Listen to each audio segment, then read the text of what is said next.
భయనాశనం చేస్తుంది. దేని గురించి భయపడుతున్నామో ఆ భయం లేకుండా తల్లి చేస్తుంది. వీటన్నిటినీ ఏకకాలమునందు ఇవ్వగలిగినది కాబట్టి దుర్గా.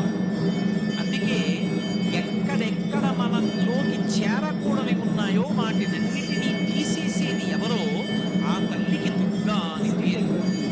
ఆ తల్లి యొక్క పాదములను పట్టుకున్నామనుకోండి, అమ్మా నువ్వు అనుగ్రహించాలి, నా అంత నేను కోపాన్ని పోగొట్టుకోలేకపోతున్నాను. ఎక్కడి నుంచి వస్తుంది కోపం? ఇప్పుడు నేను ఇవాళ ఇక్కడికి వచ్చాను అంటే ఎక్కడి నుంచి వచ్చారండి అని అడిగితే కాకినాడ నుంచి వచ్చానండి అని చెప్తాను.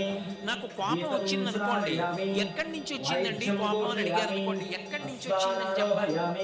ఇక్కడే ఉంటుంది కోపం, ఇక్కడ ఉన్నదే పైకి వస్తుంది. ఒకసారి కోపం కానీ వచ్చింది అనుకోండి, వికృతమైన రూపాన్ని పొందుతాడు. ఇప్పుడు పాపము పోవడం అంటే ఏదో కొన్ని చెయ్యకూడని పనులు చేయడం.